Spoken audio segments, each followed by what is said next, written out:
In America, there's a brutal automotive truth. If you haven't driven a Cadillac by age 40, you're not successful enough. But if you're still driving one after 40, you're already out of touch. This seemingly contradictory rule perfectly captures the awkward position of Cadillac, a century-old brand that once represented the crown jewel of American automotive excellence.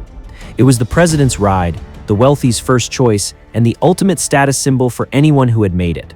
Back in 1980, 31 out of every 100 luxury cars sold were Cadillacs, a number that would make any competitor despair. But reality is far harsher than nostalgia. Today's Cadillac commands a measly 7% of the American luxury car market, transforming from absolute king to a marginalized player.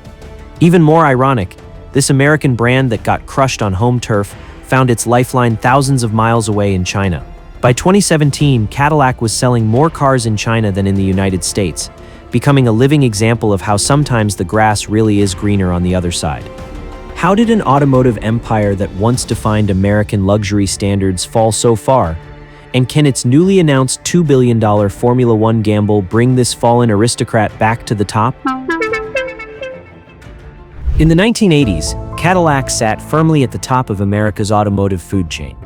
Driving a Cadillac to any event back then was like rolling up in a Rolls-Royce today.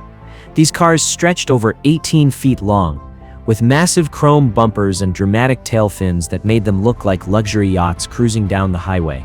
Cadillac's success was built on a simple philosophy. Bigger was better, heavier meant more luxurious. In 1985, Cadillac sold 310,000 vehicles in the United States alone, capturing nearly one-third of the luxury car market. Its longtime rival Lincoln managed only 165,000 sales, a gap so wide they barely seemed to be competing in the same league. But change was brewing beneath the surface. American soldiers returning from European battlefields brought back a love for small, nimble European sports cars. BMW and Mercedes-Benz began establishing footholds in America, introducing a completely different luxury philosophy, not bigger and heavier, but more precise and elegant. The real blow came with the oil crises of the 1970s. Skyrocketing gas prices turned those gas-guzzling American land yachts into liabilities, forcing consumers to rethink what constituted a smart purchase. The Germans had answers.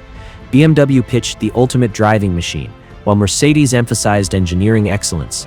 These concepts began catching on with America's young, wealthy elite.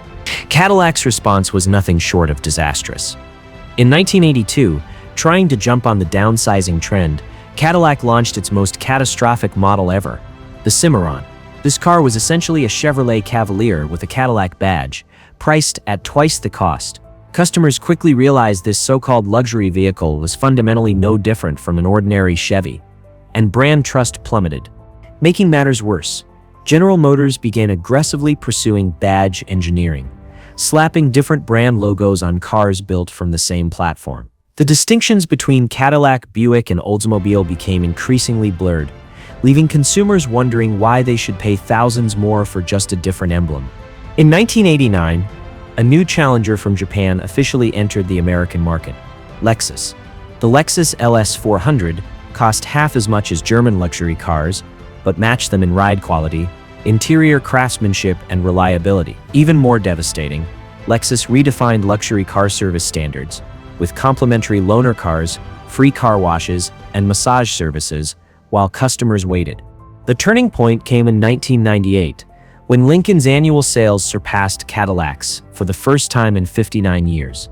Lincoln's success largely depended on the Navigator, a large SUV, while Cadillac stubbornly stuck to traditional sedans, missing the SUV wave entirely. Entering the 1990s, Cadillac found itself trapped in an unprecedented multi-front siege. The German assault proved most devastating. BMW, Mercedes-Benz, and Audi didn't just establish dealer networks in America. They fundamentally changed how young, wealthy Americans thought about luxury cars. In Silicon Valley and on Wall Street, driving German meant sophistication and intelligence, while driving Cadillac screamed outdated and unsophisticated. The German brands backed up their image with genuine substance. The BMW 3 Series made driving genuinely enjoyable, the Mercedes S-Class redefined craftsmanship standards, and Audi's Quattro all-wheel drive technology built a cult following among tech enthusiasts. By comparison, Cadillac's offerings began looking crude and outdated. The Japanese attack hit even harder, because it exposed Cadillac's core weaknesses. Lexus proved, almost revolutionarily, that luxury cars could be both affordable and excellent. By 1991, Lexus had become America's best-selling luxury import brand, while dominating every customer satisfaction survey. But what caught Cadillac most off guard was a fundamental shift in market trends. SUVs began dominating American roads in the 1990s, yet Cadillac responded with glacial slowness. When Lincoln launched the Navigator in 1997 to huge success, Cadillac scrambled to release the Escalade in 1999. Though the Escalade later became a cultural phenomenon, beloved by rap artists and athletes, it was essentially a luxury version of the Chevrolet Suburban. This approach only reinforced the negative perception that Cadillac is just a rebadged Chevy. By the 2000s, Cadillac was caught in a vicious cycle. An aging brand image drove away young consumers.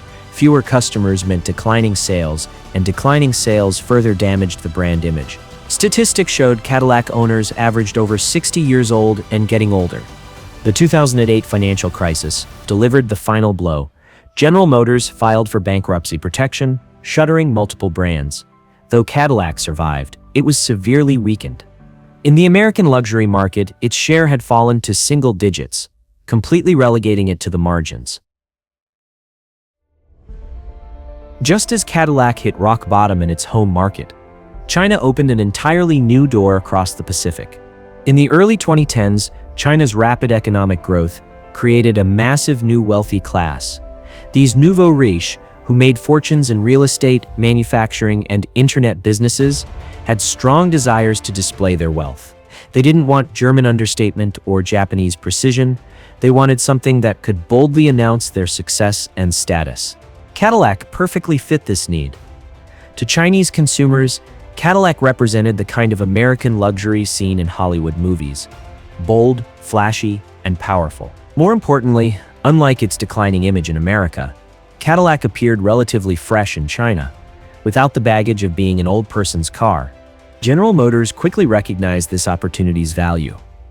In 2011, Cadillac officially designated China as its second-largest strategic market after the United States, implementing aggressive localization strategies.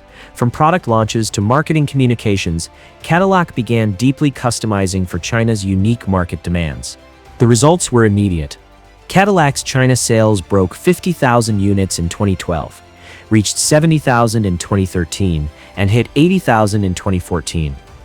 This growth rate shocked everyone and gave Cadillac hope for a comeback. The real explosion came in 2016-2017. Benefiting from China's overall luxury car market boom and an expanding product lineup, Cadillac's Chinese sales surged over 50%, jumping from 70,000 to 250,000 units. This milestone carried profound significance. China had surpassed America as Cadillac's largest single market globally. Profits from China began funding Cadillac's global strategy. The development and launch of models like the CT6, XT5, and XT4 largely depended on financial support from the Chinese market. Cadillac even began manufacturing some models in China for export to America, achieving reverse supply chain flow.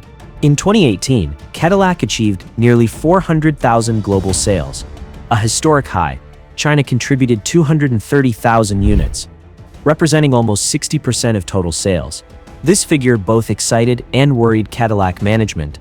They'd found a new growth engine, but were accumulating dangerous dependence on a single market. However, the good times didn't last. Starting in 2019, China's automotive market entered decline, while luxury car competition intensified. German brands began aggressive price cuts to grab market share, and electric vehicle brands like Tesla emerged as major disruptors. Cadillac's growth momentum began stalling.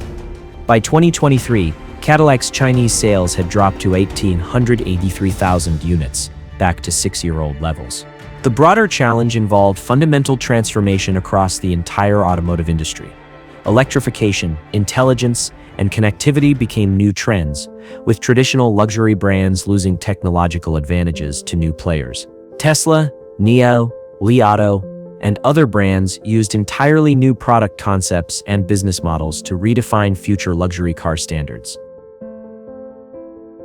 Facing traditional market ceilings and emerging technology disruption, Cadillac realized incremental improvements couldn't save the brand. It needed a strategy shocking and thorough enough to create total transformation. In November 2024, Cadillac announced a decision that stunned the automotive world, officially joining Formula One as the 11th team starting in 2026. This wasn't just a marketing stunt, but a strategic gamble worth over $2 billion. Formula One represents the pinnacle of automotive technology. On this platform, every innovation can lead industry development, and every victory provides the ultimate proof of technical capability.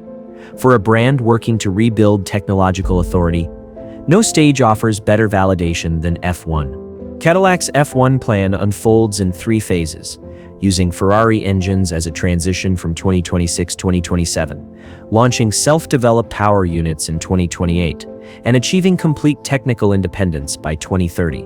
This timeline reveals Cadillac's ambition, not just participating in F1, but proving capabilities at the highest competitive level. Running parallel to the F1 program is comprehensive electrification transformation. The 2025 Escalade IQ launch marks the full start of Cadillac's electric strategy, featuring a 55-inch curved display and 450-mile range, representing Cadillac's new vision for future luxury vehicles.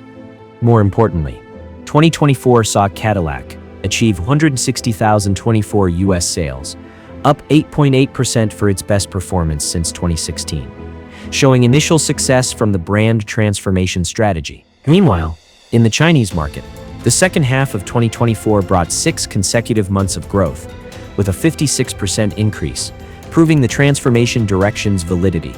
Starting March 2026, we'll see Cadillac on F1 racetracks. This century-old brand, carrying the American dream, will fight for its future on the world's highest competitive platform.